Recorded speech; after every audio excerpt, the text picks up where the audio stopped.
Phantom Parrot. The title, if nothing else, is gripping. I've read the blurb, so I could sort of guess what it's about, and we've spoken before about your plight when you went to France last time. Yes.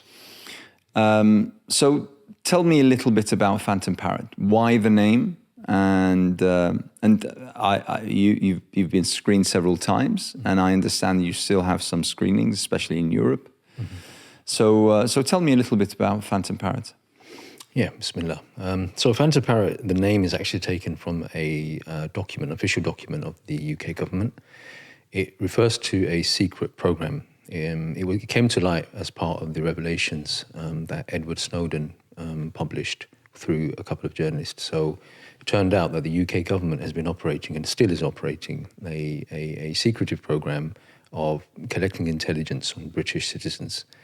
And the specific area that it operates in is borders, airports, seaports, anyone who's arriving or departing from the UK. And the goal of this program is to collect mass intelligence, as much information as possible, particularly electronic intelligence, meaning data that is contained in people's phones or devices, laptops and so on, and to sort of hoover it all up, put it in some databases, and then share it with partners. Now, the partners are most definitely the US, and most likely also the Five Eyes nations, which includes Canada, New Zealand, Australia. So that, in essence, as well as US and UK. Exactly, those countries. So what's happened in a nutshell is Phantom Parrot gathers all the data on people that the UK authorities want to keep an eye on. In our investigations, Cage's investigations, we believe that a bulk of those people are actually Muslim background. And it's justified using the language and the assumptions of the war on terrorism, i.e. Muslims pose a existential security threat to the UK. So we believe that Phantom Parrot program has been mass profiling the entire Muslim community for the last 20 years. And coming to the documentary, what the documentary attempts to do is shed light on that program through the stories of two people. One of them is Ali Al-Marri. He's a Qatari national who suffered at the hands of the Americans for a very lengthy period, maybe I think 13 years, if I recall. And at Guantanamo? Not in Guantanamo. It was actually on US mainland, on US soil, which is one of the interesting features about his case. He suffered torture there. And the second person is me. So my efforts through my organization and some lawyers to seek accountability for the torture that he suffered and how that brought me into the whole program. So basically you became a subject of interest to this particular documentary because of your stand in trying to support Ali Al-Marri. Yes. Essentially that. Essentially that. And I mean, you talk about this intelligence gathering program, and it sounds like something from a Hollywood thriller or some sort of it's borderline fantasy. You're talking about 20 years. So since 9/11, let's just say, when this started, and yet I believe most of who's going to listen to this have never ever heard of Phantom Parrot before. Yep, that's one of our challenges, and I think that's why this documentary is such an important contribution. It will help at least educate some of us, even those who are involved in the field.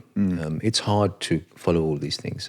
The issue of mass surveillance has been placed on the agenda by Edward Snowden, and even before him by Julian Assange. And there is this awareness that governments are running all these secretive programs, and shockingly, they're doing it against their own citizens. They're collecting intelligence and profiling and surveilling their own populations. So the UK is no different. even though there's this awareness, the struggle is the culture of people and society has changed over time, and people have become very, very accustomed to having their devices with them, very, very accustomed to sharing their data very routinely with various websites, various companies, various services. So the conveniences that culture brings, I think, places people in a sort of a conundrum. How do we protect our privacy, assert our rights, hold powerful to accountability, seek more transparency from them instead of the other way around. But at the same time, how do we enjoy all of the conveniences, the freedoms, the various services, things that we've become accustomed to? I think the documentary does a great job in actually bringing that to light. But if I may interject here, just to emphasize something which I find quite important and concerning at the same time, we're not talking here about the kind of data shared amongst huge corporations and entities such as Meta and others that seek to target us and bombard us with ads. We're talking about data that might influence someone's well-being. Yes, absolutely. That's a very important distinction. I think it needs to be made from the start. I think from the user end, meaning the consumer end or the ordinary person's end, they look the same. They don't really, you can't tell the difference, meaning you are the target of surveillance. But from the other side, I think, as you've pointed out really well, the consequences are very, very different. For example, Apple is hoovering up a lot of data about us. Google is doing the same. All the big tech companies are doing the same. The motivation knowingly, very much public knowledge, very knowingly and very systematically. Every single thing that we do on our devices is actively designed to collect data on our movements, on our choices, on our clicks, everything, right? If you go even further to the Internet of Things, such as, you have Amazon Alexa and similar products, you have Ring, Door services, all of those are connected to the web. All of those are also smart speakers. All of them are collecting data, right? So we, as let's say as a consumer, in this case, have kind of become okay with this type of surveillance, which is all pervasive. However, as I was saying earlier on, the consequences of that are very different to government surveillance. So when a corporation does all of that, their motive is profit. Yeah. What they're trying to do is understand the customer and then ultimately shape their behavior and choices so that they buy more, right? When a government is carrying out surveillance, the UK government, for example, is collecting data, using that data in order to monitor that person, ultimately to prosecute them or control them. So the impacts could result in, for example, that data being shared, Schedule 7 powers used to gather the data, that's then shared to, let's say, Home Office. Now, the Home Office has executive powers to deprive people of their passports, has executive powers to deprive people of citizenship without due process. That can be shared. This is regardless of the proposed and failed law that was submitted by Priti Patel, the Nationality and Borders Act. Is it the same, or is this something that is... It's exactly the same, and in fact, it actually entrenches that power. It entrenches it. It doesn't... the only safeguard that it kind of creates is a safeguard for the Home Office, i.e., that law says that the Home Office does not have to give a notice to a British citizen before they exercise the power. Right. Prior, before this law, they had to write formally to that person. But the way it would happen is that person would go on a holiday, so they're not at home, and they'd write a letter. Yeah. So in effect, it doesn't really change anything, but it just protects the government, the Home Office, from prosecution, right? So now, coming back to the idea of if that data is shared with other border police, a person who's now been profiled under Schedule 7 can end up in another country and find themselves they're being barred from entering, or they're being harassed, or they're being questioned.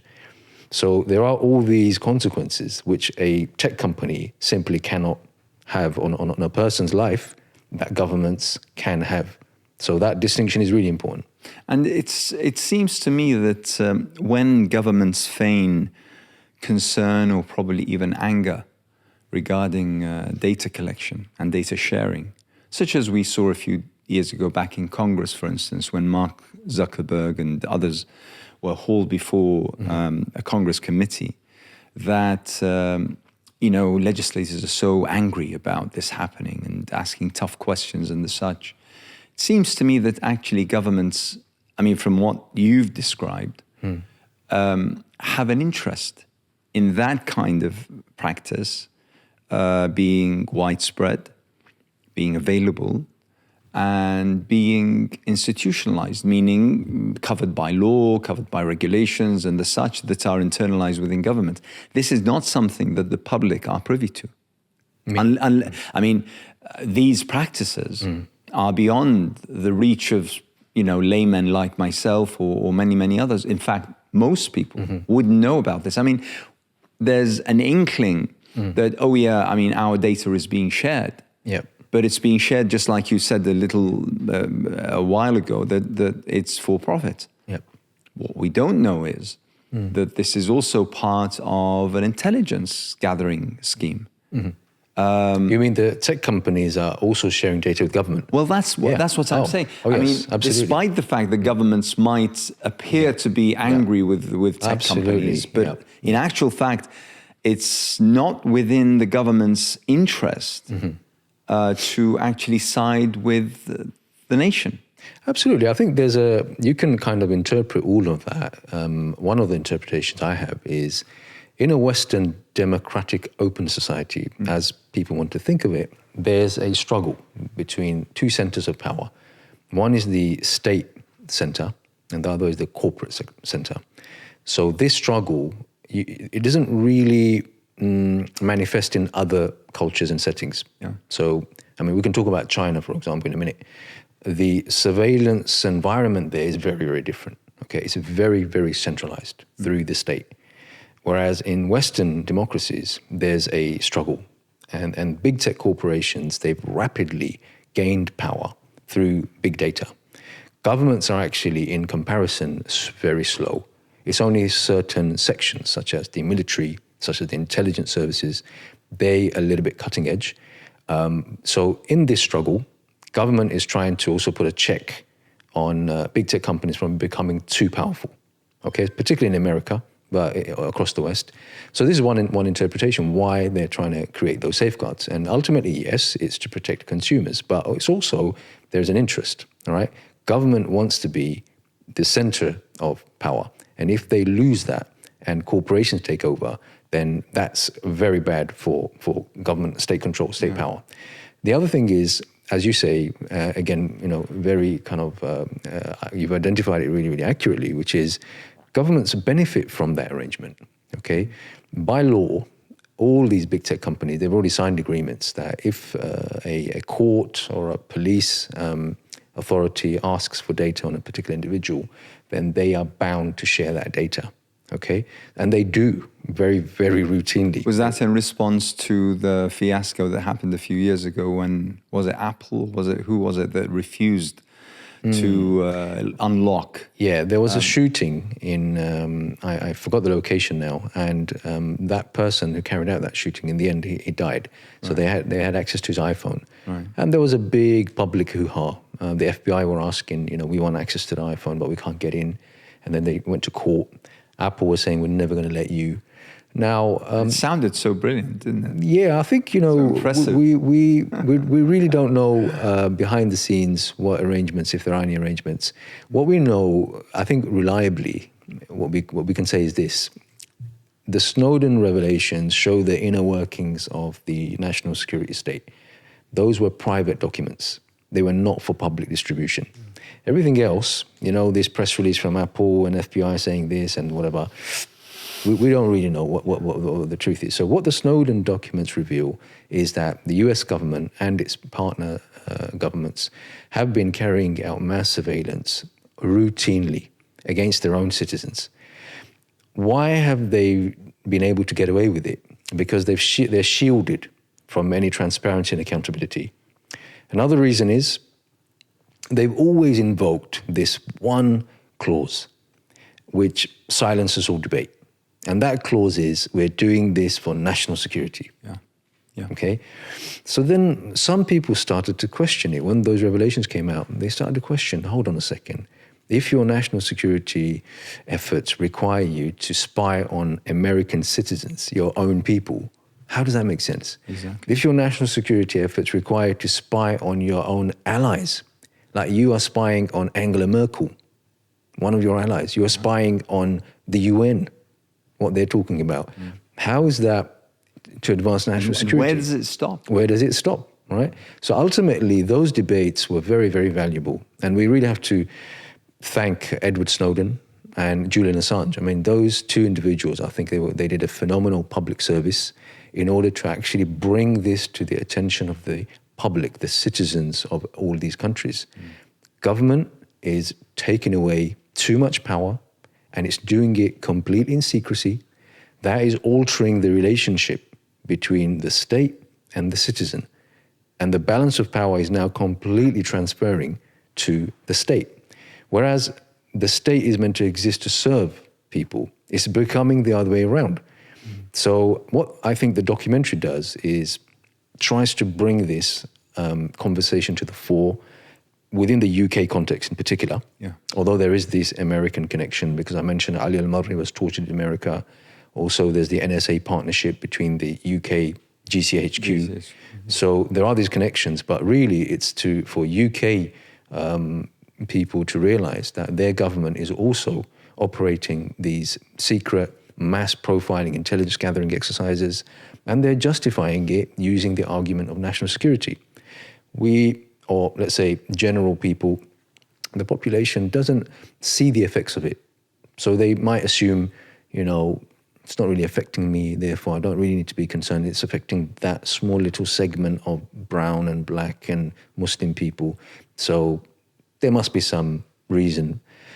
But once authorities such as governments or police take on the power, in each occasion what happens is they then abuse that power. So although they may have justified it to stop terror threats, ultimately it becomes entrenched. And I think that's why the documentary poses those questions. It makes people think, like, do you want to live in such a society? Tell me about the documentary. When did the idea come about? Who took it on board? How long did it take to film? It started around 2017. So I was arrested in 2016 for refusing to give my passwords at the border. Here in London? In the UK. In the UK. Heathrow Airport. Right. And that eventually went to court, I think early part of 2017. Okay. And ultimately there was a finding of guilt against me, even though I protested, even though the judge affirmed that I'm innocent of any wrongdoing. I'm a person of good character. But it's just the way the law was constructed that she had to find me guilty. So around that period, just before, I think, we started to have some conversations with the director of the film. Her name is Kate Stonehill. She's an independent filmmaker. And I think that's really important. I think we need to talk about that a little bit as well. How she found out about my case was actually through a referral of another interesting character. You're familiar with him. He was at one point one of the 6 people officially designated as extremist in the UK by the Home Office, Dr. Salman Butt. Oh, of course. So there was a press release from the Home Office at one point, and as a kind of explanation of who are extremists, they put a list, and amongst the names of the people that they listed as officially extremist, Dr. Salman Butt was one of them. Well, he challenged that. He went to court, as you know, and alhamdulillah, he was successfully, he managed to actually, he's now actually officially the only person who can claim that I am not an extremist.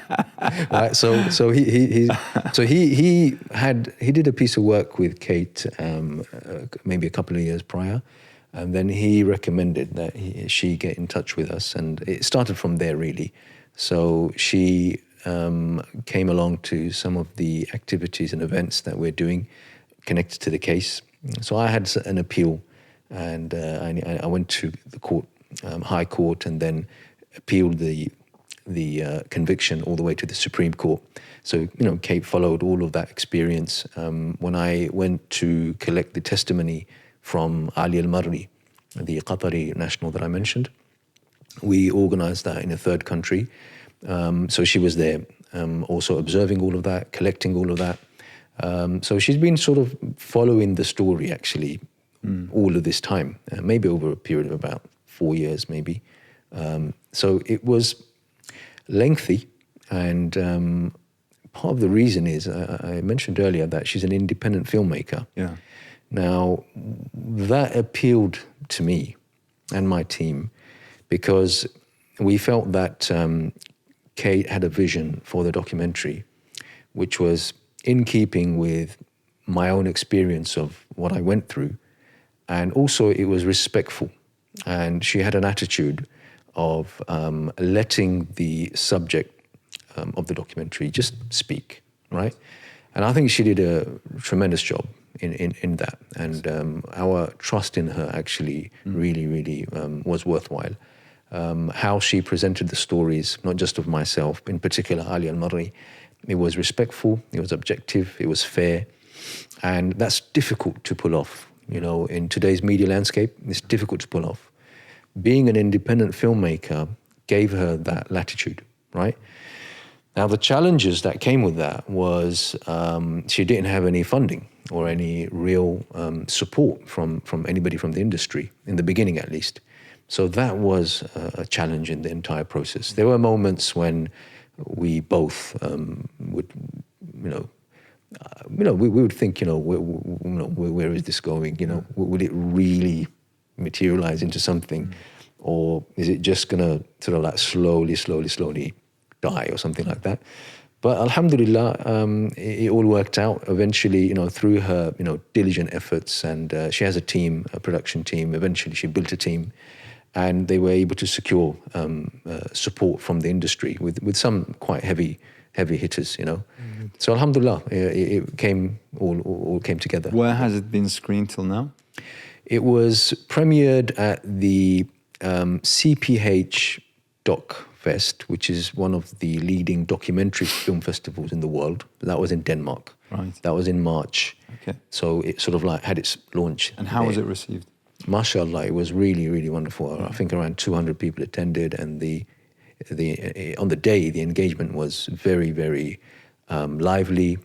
People were interested. Some of them were shocked.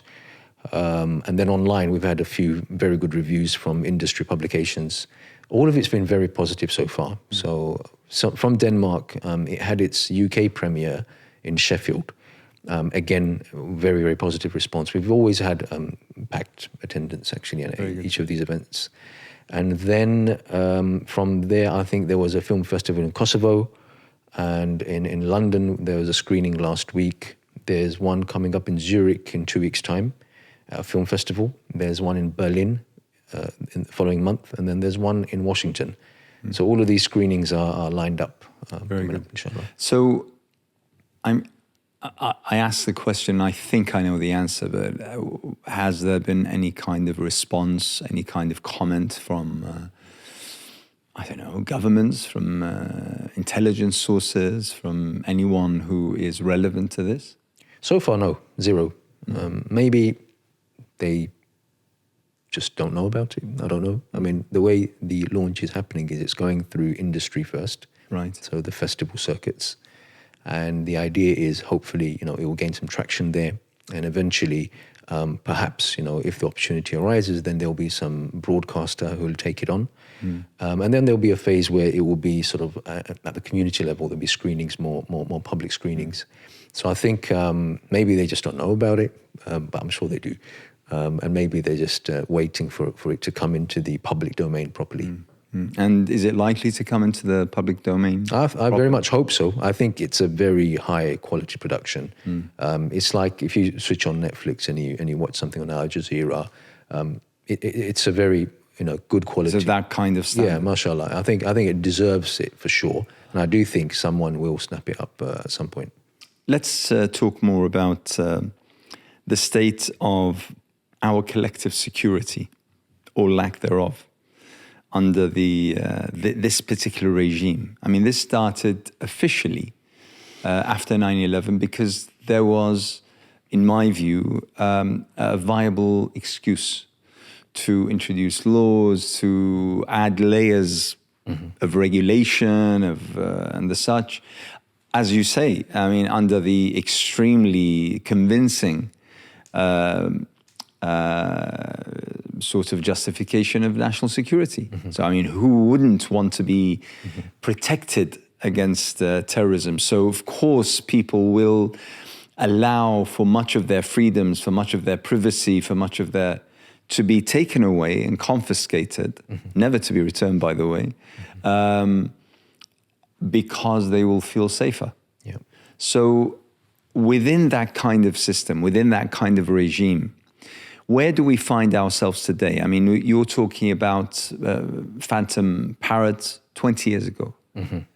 The war on terror was heralded by George W. Bush in 2001. Yep. So it's been close to a quarter of a century. Absolutely. And the world has been spiraling down this very, very slippery slope into what I would suggest illegality. I think, despite the fact that there are laws that protect these agencies, government activities and the such, but in any reasonable person's mind, they are illegal acts. I agree with you. Where do we find ourselves today? Yeah, I think the Terrorism Act 2000 was actually signed off in 2000, which is interesting, right? Just before 9/11. Before 9/11, okay. But what happened is two big changes happened.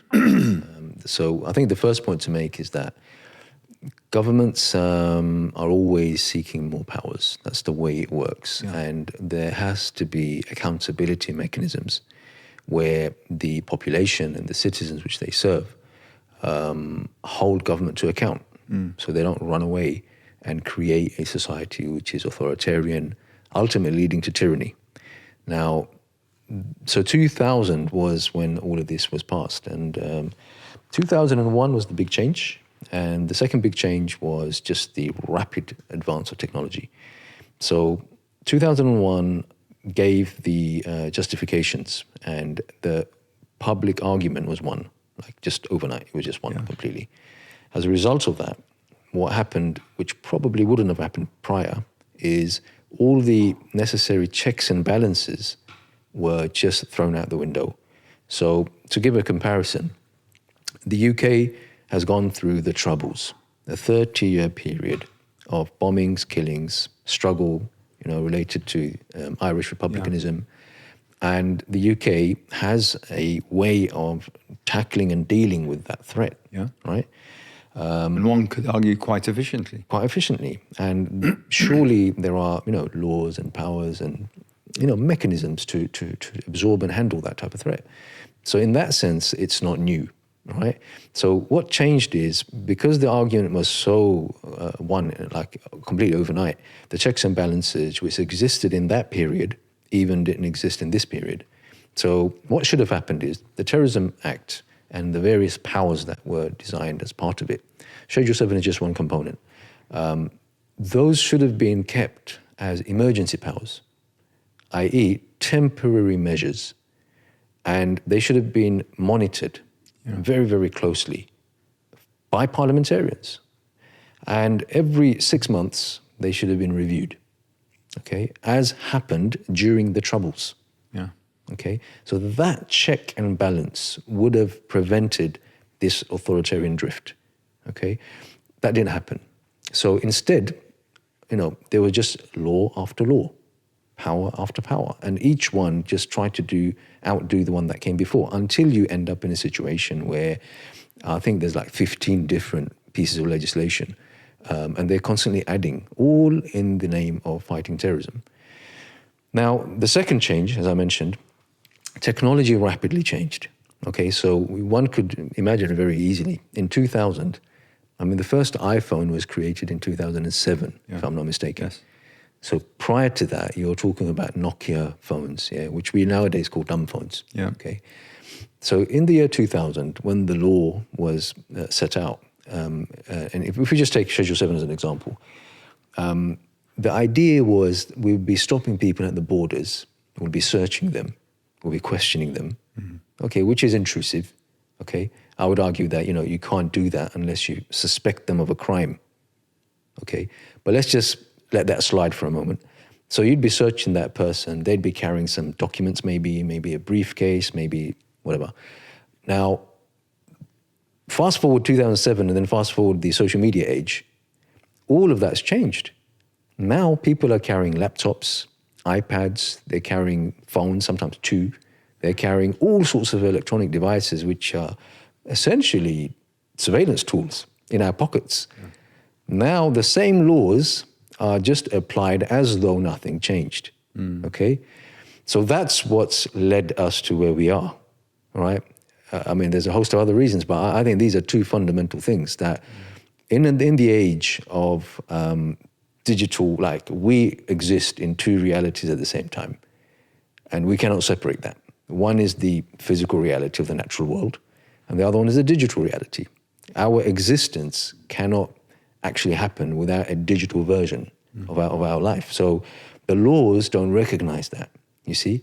The laws just treat it as though it's an object that we just confiscated from you. No, it's, as I said during the court case as well, if I give you my password, it is tantamount to me handing over the keys to the front door of my house and my office, and also probably some of my family members' houses and offices. Why would I do that? How can I do that? Once you've got access to that, you've got access to everything. That's not the intention of the law. But what you're doing is you're abusing that power. But, you mentioned these two realities, and no one can argue with the fact that, yes, we do have this physical existence with the normal world, as you put it, and then the existence online, the virtual world, the digital world, or the digitized world. The thing is that we can more or less control our behavior in the physical world, in the normal world, but you can't really command or take control of your existence on the physical, on the digital level. Because, those are all, algorithms. They're zeros and ones, and they're things that we don't know how they misconstrue. For instance, the fact that I clicked on this rather than this. Absolutely. I'm even, as I'm talking, I can feel myself being absolutely irrelevant to the current world, because we're now talking about AI. Which is now another thing that we'll need to try to command, to try to absorb and understand, and then try to deal with. So the thing is that I am judged by the authorities for my digital existence, which I have very little command over. Yes. I can't, for instance, I can stop myself speaking for a day. If I've said something wrong, I can say I'm going to shut myself off and not meet anyone and see anyone or talk to anyone for an entire day. But I can't do the same on the physical world. I can't stem or stop my progression on any level within on the digital world, simply because I'm out there. And the way in which all of this is progressing is beyond my control. Yes, absolutely. So we're talking about something which is... we're sort of like living through the era of change, so we don't know how it will all end up. Yeah, exactly. Right now, there are tensions. There are different forces acting. We're the generation... I was gripped. This is not to... I don't want to go on a tangent and start talking about the digital age and AI and all of this, but, in a way, we can't avert that. We can't avoid that subject. Only a few days ago on the BBC, the news of a Spanish town that was gripped by a scandal where a few schoolboys, they plastered the faces of, their colleagues, their female colleagues, on the bodies of porn actresses and the such. And they sent it virally all around. And, it's such a cheap but a simple thing to do in today's day and age, done by 13, 14-year-olds. Yep. And it created that kind of horror. You know, imagine a parent all of a sudden being exposed to their daughter being, you know, Yeah, absolutely. you know, in a way that is absolutely despicable. And that's, as they say, that's the very, you know, the very, well, no, I wouldn't say positive, but very good end of this, because this could have an implication on someone's very well-being, on someone's very life. And as you put it, when you're handing over your phone, you're not just handing over your phone, you're handing over your entire life. Absolutely. You know, the private photos, the private conversations, Everything. the contacts with people that you know. Everything. I mean, in your real existence in the natural world, if I was to surveil you, spy on you, I'd actually know far, far less about you than if I was to spy on your digital existence, right? We are going through change where we as a people, as human beings, have to contend with that reality, that we're entering a new era of being, okay, where our being is expressed through two dimensions, you know? I mean, as a Muslim, obviously, I would love to bring into this discussion that actually the spiritual dimension for a Muslim is the core, and then the natural world, and then the digital world, right? And getting that balance right and that priority set correctly. For most people, they don't even realize that what's happening is we're sleepwalking into a new reality in which the digital actually is more powerful than the natural world that we live in.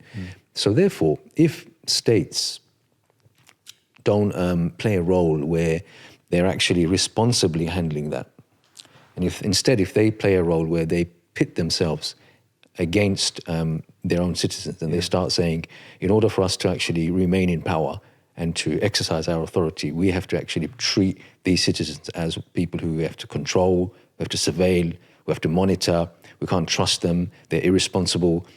You know, it's a really, really, you know, dark image of the future, if that's the trajectory. So these debates are happening right now as we speak. We are going through that period where there's tension and different forces acting.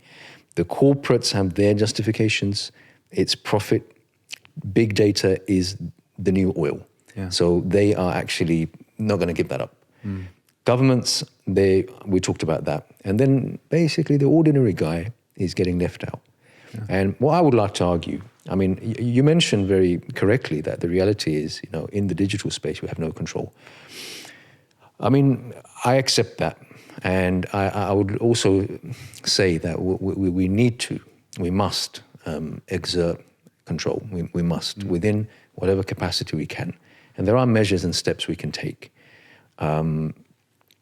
First and foremost, we need to realize that if we just sleepwalk, we will be the subject of the agendas of various other actors.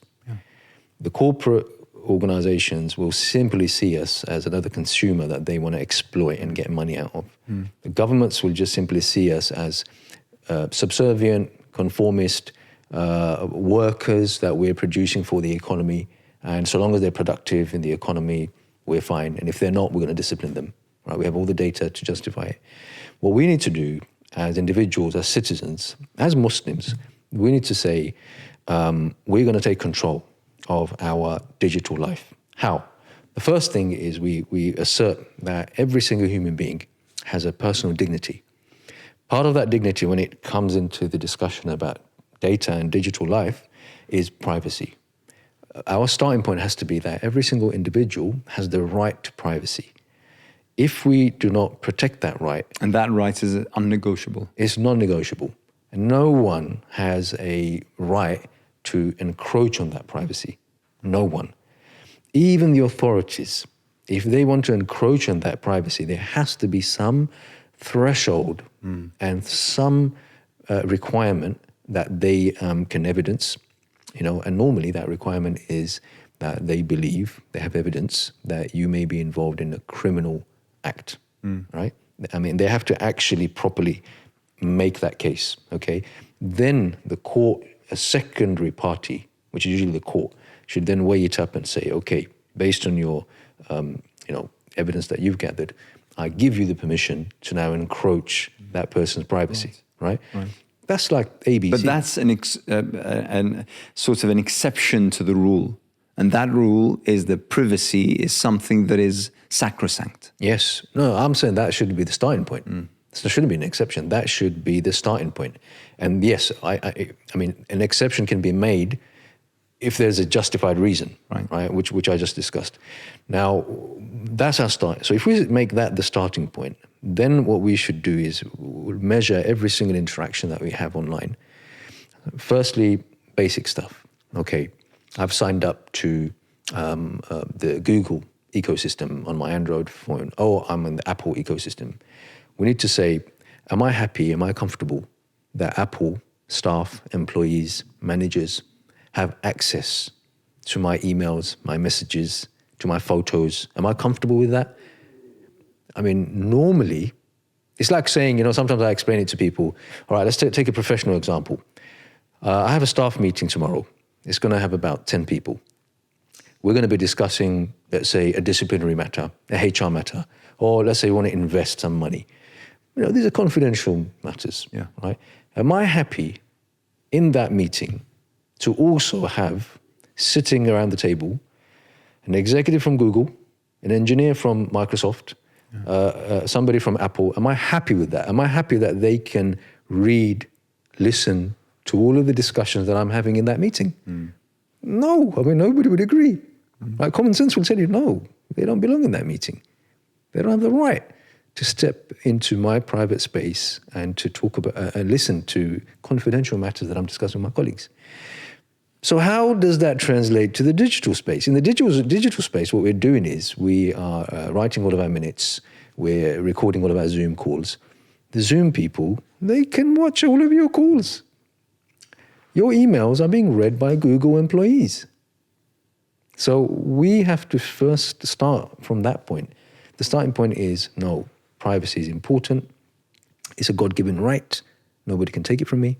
And I need to preserve it myself. But they'll argue that if you have nothing to be afraid of, why are you so protective of your privacy? Wasn't that the kind of argument that we were constantly facing whenever talking? It's the wrong type of question. It's been applied in the wrong context. I'll explain how. This is like saying, when I'm sitting in my house with my family or just myself in my living room, I should not have any curtains covering my privacy. But you could say, but what have you got to hide? Well, I've got nothing to hide. It's just my privacy. It belongs to me. I have a right to protect what belongs to me. Finished. There is nothing to do with criminality. It's a totally bogus argument that people who are in the law enforcement agencies and people who are in the business of suspicion. It's bogus and it's absurd. And most sane people would agree. But the thing is that it was so effective in winning over the public who were told that they were under threat, that they should be afraid. True. And that's the mistake. And you've got to give it to those PR strategists because they actually won the argument. I do feel, sadly, the argument has almost been lost, okay? And I don't think as a society we're going to succeed unless something really changes. Therefore, what I personally believe, and I encourage others to, is whatever you control within your agency, whatever is your domain, you should try to live according to some ethics. And one of those ethics must be the protection of privacy, the preservation of trust. So again, going back to my example of the meeting that you have with your colleagues, we can make changes, okay? It will come with a little bit of inconvenience, a little bit of like preparation that you have to do. So, for example, I can speak as a Apple user. I'll give this as an example that you can make an easy change. Apple has recently introduced a service as part of their iCloud, and Google has its own equivalent, where you can ask Apple to make all of your iCloud content, including your contacts, your calendar, your photos, your emails, everything, end-to-end encrypted. Right. Which means when you, from your device, if you send an email to the recipient, it goes via the iCloud server, which Apple controls. What they're saying is, from the point you send it to the point it reaches the recipient and it goes through their server, it's encrypted in the in-between points. So only the sender and the receiver can send and then open that encrypted message. But in between, when it travels through the Apple servers, it's encrypted.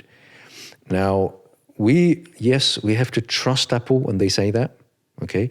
But it's far better than just allowing all of our internal and assuming that anyone out there is someone of ethics and morals that will that's very stop foolish. them from. That's a very foolish way of looking at the world.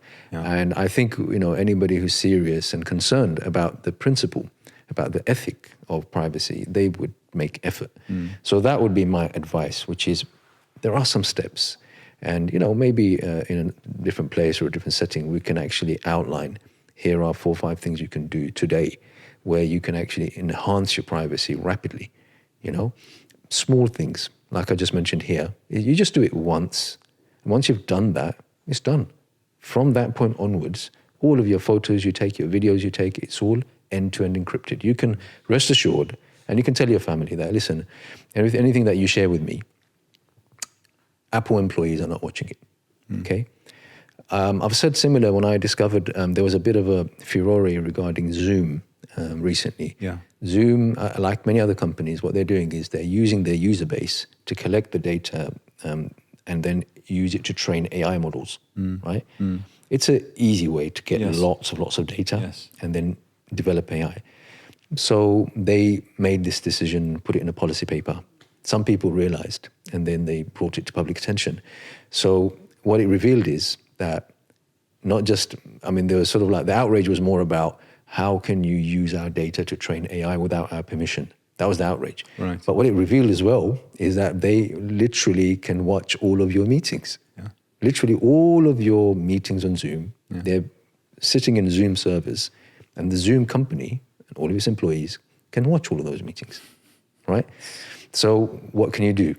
So in this case, Zoom, under pressure, has now created a option where you can go to the settings and you can switch on end-to-end encrypted Zoom calls. So that would be what we do. That's what we do. It also proves that with the right amount of public pressure, companies and governments can create the options for a more privacy-respecting engagement with data and with the digital life. So there are these small things. It requires people to be aware. If we sleepwalk into this new existence, then it's all over. But if we're aware and we're conscious and we make choices deliberately, privacy-respecting choices, there's a lot we can do. I fail to recall any general election in any European or North American so-called democratic countries where the election is run on a manifesto regarding protection of public data. I fail. Despite the enormity of the impact, the significant effect on everyone's lives, yet, and when you talk to people about the details of this and what it could mean in terms of people watching or listening in or the such, they'd be horrified. Yet, I look at, for instance, here in the UK, we're, a few months away from a general election probably. And the main issues, I'm looking at the top 10. Yep. None of them include anything about privacy or about data sharing or about, Well, I think the answer to that, of course, you know better than me.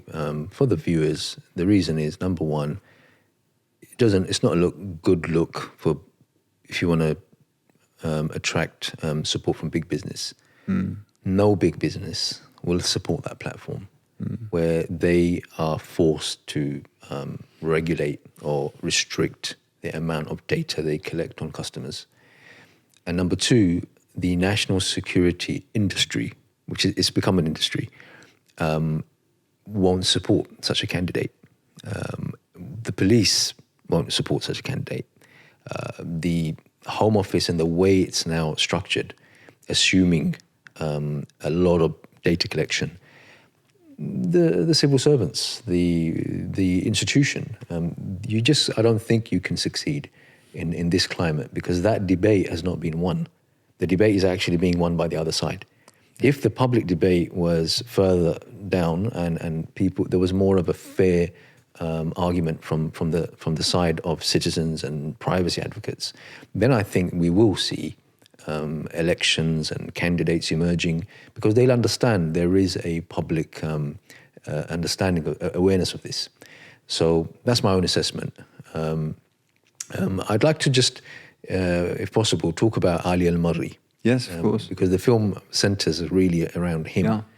And one of the disappointments that we experienced in this whole episode of doing the documentary was actually in relation to his case. I mean, the entire film is about Ali al-Marri's suffering at the hands of the Americans, an innocent man who did no crime, nothing, but he was held, I think, 13 years. For about 2 or 3 of those years, he was disappeared. So the Americans basically kidnapped him. Didn't admit that they held him. They didn't give access to lawyers for him to speak to lawyers. They didn't give access to his family to speak to him. His family thought he was dead. So eventually he emerged somewhere, and then they brought him in front of court. They made some wild allegations, and then... What did they charge you? I mean, in American justice system, so strange. I mean, it sounds so weird, but they make a deal with you, right? So they basically say, listen, we're going to convict you on A, B, C charges, which will result in maybe a 120-year sentence. Or, if you make a deal with us, we'll convict you on A charge only, which will result in 20 years in prison. I mean, that's the kind of justice. It's sort of deal-making justice, okay? It's not about actually presenting evidence in court and then independently, objectively ruling on that case. So what Ali al-Marri was forced to do, after being tortured for 13 years, he had to accept a plea deal where he admitted to some preparatory acts of violence. As soon as he left and was freed, he completely rejected all of that. And alhamdulillah, in the documentary, his lawyer is actually one of the most powerful witnesses in the case. So his lawyer, Andy Savage, explains how strongly he opposed Ali al-Marri to sign that plea agreement, because he just felt it's totally oppressive. Is he back in Qatar now? Ali al-Marri is back in Qatar. In his case, what was the most profound thing, which is very, very rare, in all the cases that we've dealt with as an organization looking at torture, it's very rare to find an individual or the actual perpetrators of torture, their actual names, and to find who they are. Wow. In his case, we found their names. Really? And those names were written in prison logs that the American prison authorities had. They released those logs. I mean, Allahu Alam, was it a mistake? Or it's of course qadr of Allah. I mean, it was meant to come out. So when we discovered these logs through Ali al-Marri and his lawyer, we decided that this needs accountability, and we have to take this to court so that these individuals, the chief amongst them is a man called Ali Soufan. He's of Lebanese origin, but he's an FBI agent. And there's 2 other guys. So their names are clearly on the logs.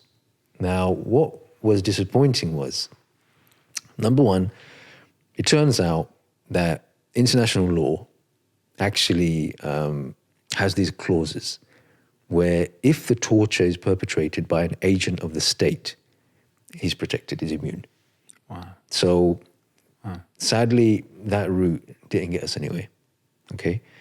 Secondly, we contacted the Metropolitan Police and we filed an arrest warrant request under the War Crimes Unit of the Metropolitan Police. It's been 5-6 years, there's no news. All right? Ali Soufan, meanwhile, has visited the UK on numerous occasions. Thirdly, and I think this was maybe the most shocking. Like, I think the other bits we're kind of like, okay, this is what states do, in the end. But thirdly, at the time when we collected the testimony of Ali al-Marri on camera to inform the public. We enlisted, we coordinated with a number of media organizations, CNN, ITV, The Guardian, Zeit, which is a German publication, Yes. Volkskrant, which is a Dutch publication.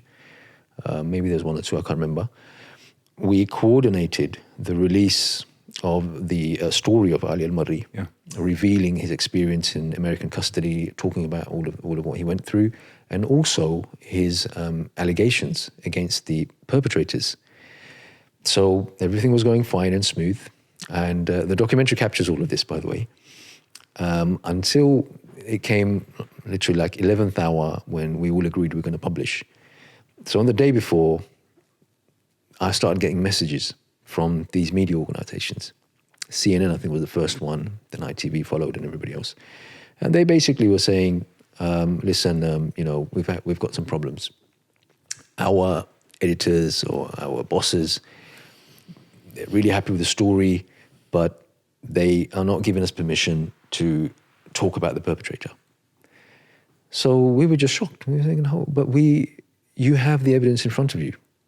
It's not as though you are making it up. And that evidence is from the US prison authorities, not from us.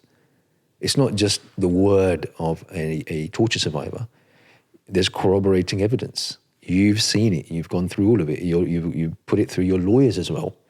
Because these kinds of allegations are serious. The legal teams would check through everything. But somehow something happened where the media organizations refused to perform their public duty, which is to ask tough questions of authorities, to scrutinize the decisions and actions of governments. In this case, the American government and the FBI agency. So essentially, the story was published, but with his name redacted. Okay?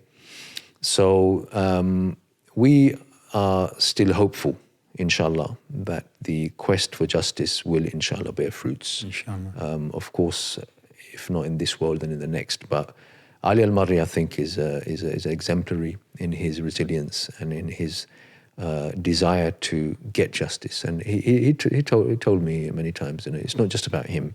Yeah. All of the other victims of American torture, particularly at the hands of this individual, they deserve justice. And if he succeeds, then they'll also feel that some accountability has happened.